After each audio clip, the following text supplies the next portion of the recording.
Welcome back to this fourth session of In Accordance with the Scriptures. As we've heard, that phrase is one that was used by St. Paul in 1 Corinthians, and it also appears in the third article of the Nicene Creed. It's a way of indicating that Jesus' life, death, and resurrection were all prophesied in the Old Testament, that they were signaled by God well ahead of when they occurred. And in fact, many Old Testament texts do point to or mirror God's saving work in Jesus Christ. So in this series, we're dealing with 6 of these Old Testament texts. And the goal is better to understand the theological meaning of those texts, but also how they help to reveal God's saving work in Jesus. Now, our focus today is on a centrally important promise that God made to King David in 2 Samuel 7. People who have attended one of the Crossways classes know that I warn them when this text comes up to remember it, tuck it away in memory, because it will come up over and over and over again. It's crucial for understanding the meaning of the later Old Testament and particularly the New Testament. And I'll be referring to 2 Samuel 7 through this presentation, so it will help if you keep your Bibles open to that chapter. Now, historically, by 2 Samuel 7, David had conceded his rule over Israel and defeated all of the enemy nations around him. And so chapter 7, verse 1 says, "When the king had settled in his house, and the Lord had given him rest from all his enemies around him." And the question then is, well, what to do next? Now, how is David going to occupy his time? And his thought was he would build a temple for the Lord. Now, the portable tabernacle that Moses had built and moved through the wilderness wanderings with Israel has disappeared. There's really no record of what happened to it. But David had brought the Ark of God, which sat in the Holy of Holies in the tabernacle, to Jerusalem and had made a new tent where it was seated. But it just seemed wrong to David that he should be living in a palace while the Ark of God remained in a tent. Now, just as a side note, it's interesting that David had already built himself a palace. Now, the text of 2 Samuel 7 doesn't dwell on that, but it shows that building a temple was not David's first priority. And that's not to say that he was insincere in wanting to do this. It just wasn't a driving goal either. And interestingly, Solomon, who actually did build the temple, also built a vast complex of palaces around it at the same time. Well, David consulted Nathan, the prophet of God, about this plan he had, and Nathan gave him the green light. But neither one of them thought to consult. And in verse 4 it says, "That same night, God spoke to Nathan and said, I'm not interested. I don't want it." And one reason that he gives is that God had moved along with Israel in the tabernacle. He had always been present with them in a tent that could be taken down and moved. And that was actually a key promise of the tabernacle, that God did not dwell on Mount Sinai the way the Greek gods dwelt on Mount Olympus. Israel didn't have to come back there to be in relationship with God.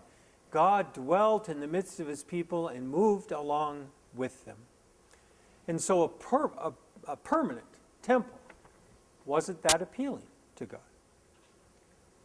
Still, God told David, Solomon is going to build a temple, but I don't want you to do it. Now, it's worth noting that most Old Testament texts revere the temple that Solomon built and the one that replaced it. They highly value it. But there is some skepticism about the temple too throughout the Old Testament. In 1 Kings, when Solomon builds it, God does promise to be present in the temple.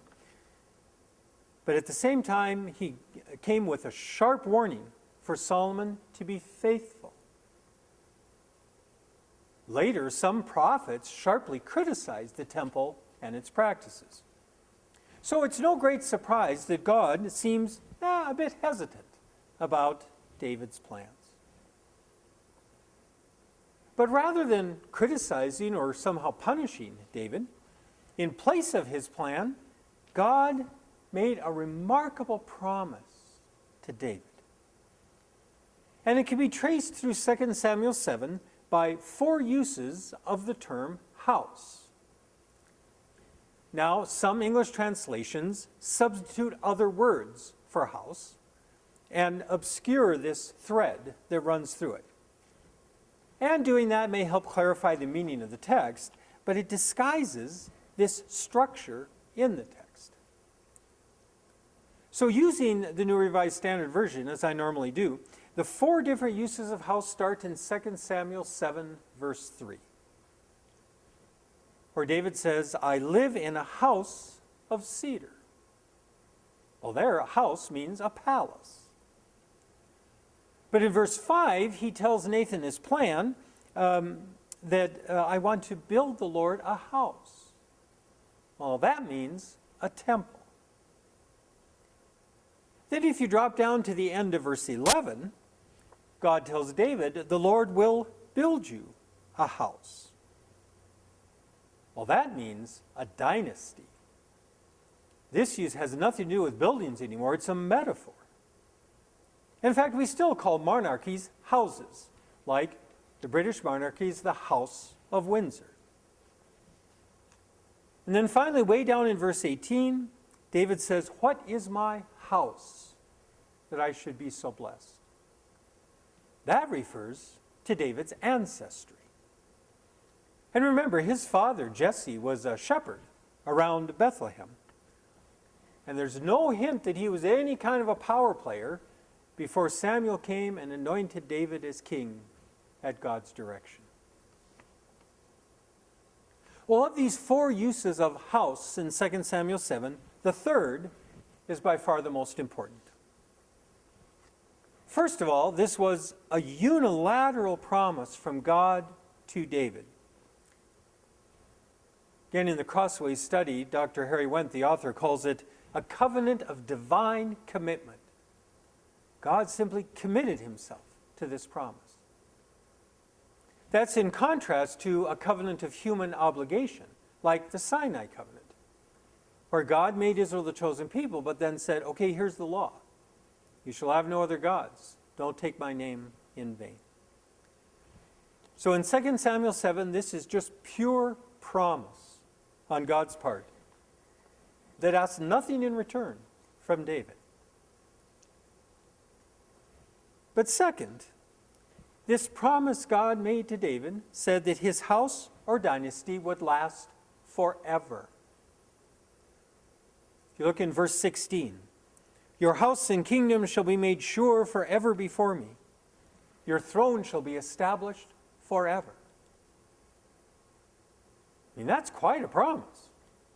No other human dynasty has ever lasted forever.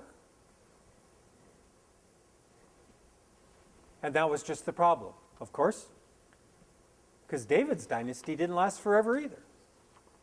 It endured for about 400 years. But in 597 BC, Babylon exiled the last genuine Davidic king away from Jerusalem and off the throne. In 597 BC, the last genuine Davidic king, named Jehoiakim, was taken off into exile by Babylon. 10 years later, his uncle, Zedekiah, who was just a puppet of Babylon, was also taken off into exile. Well, Jehoiakim lived for several decades off in Babylon, and as long as he was alive, there was hope that maybe he could return and reestablish David's dynasty in Jerusalem. But he died in Babylon sometime after 560 BC. And with that, not only David's dynasty ended, but so did Judah as a nation.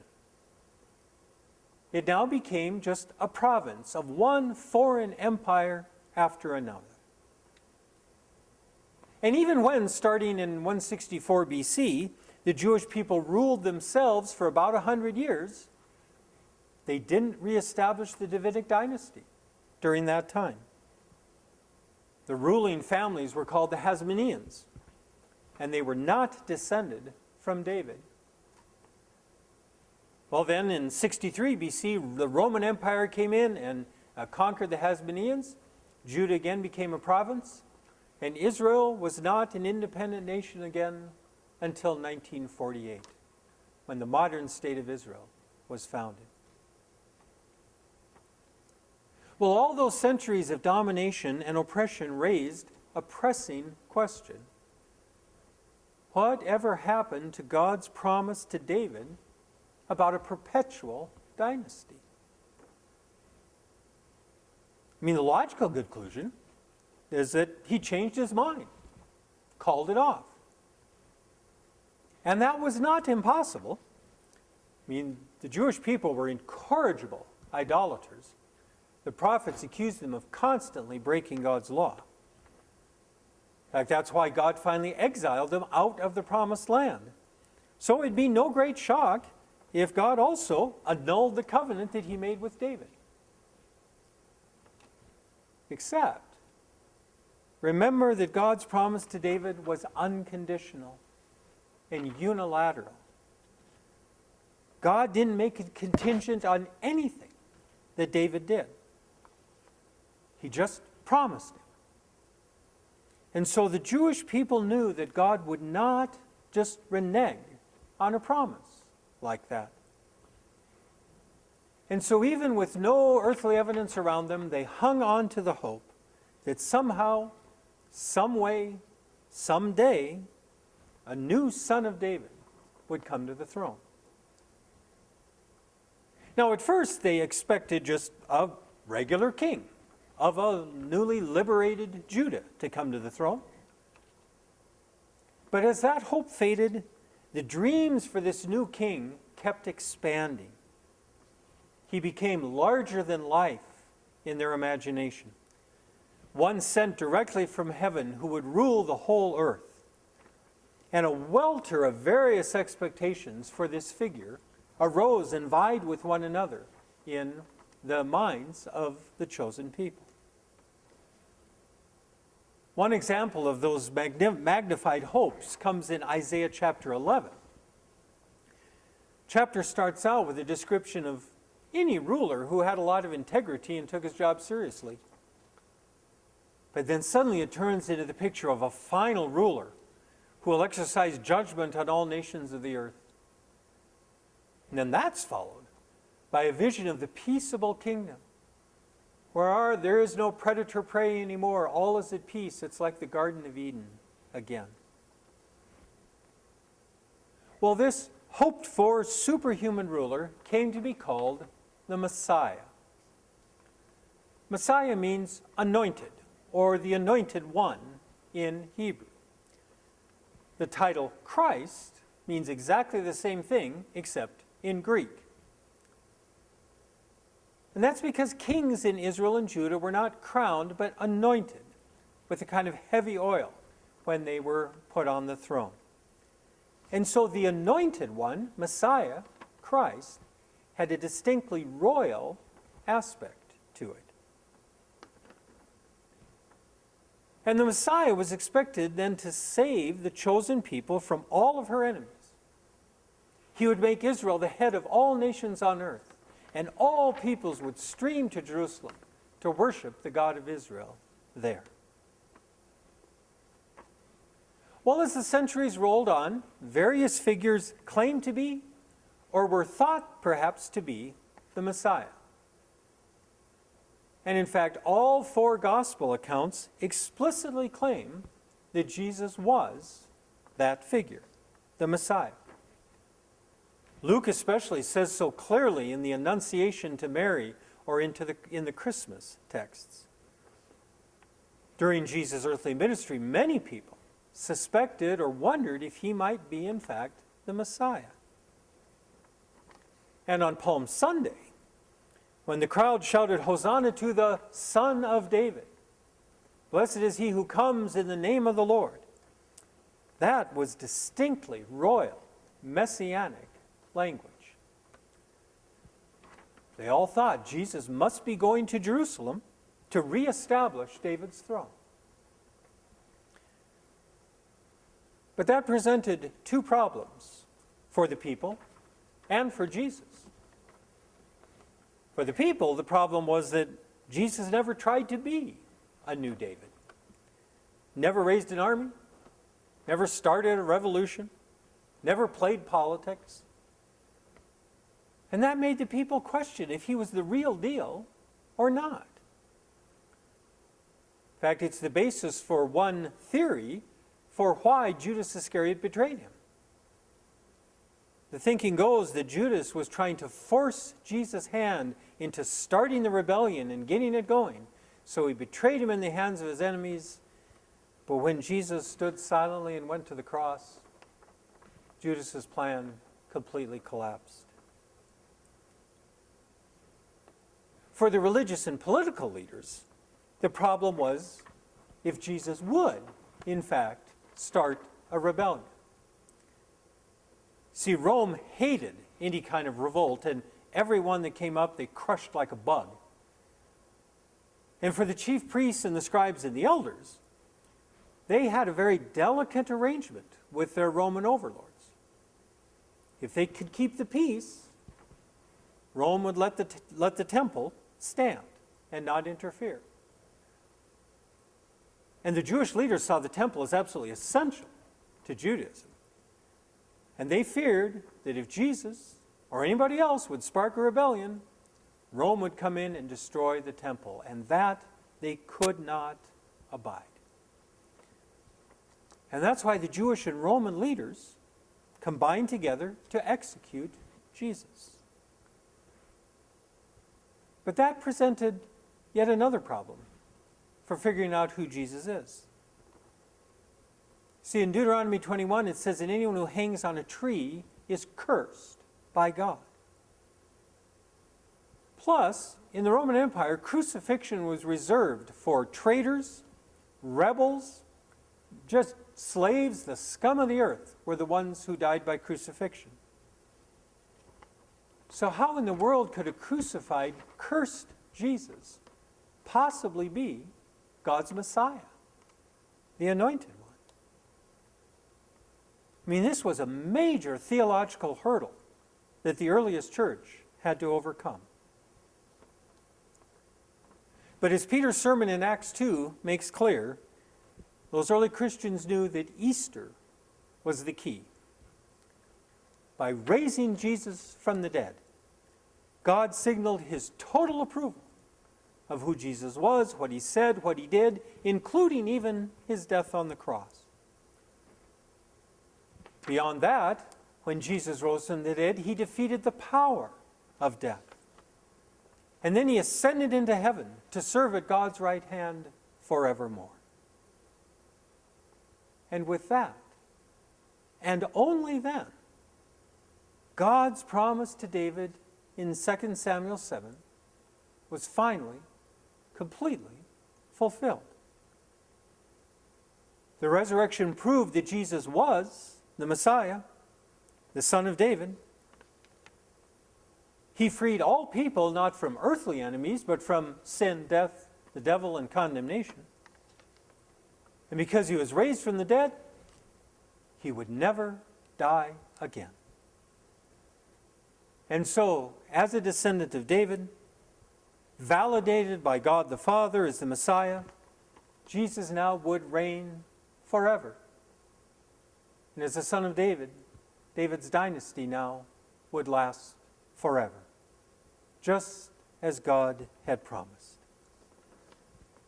And so we can see that already in 2 Samuel 7, God had Jesus' life, death, and resurrection in view. And it helps to show how the entire gospel proceeded in accordance with the Scriptures. Well, enjoy some good conversation in your groups now, and we'll see you next time.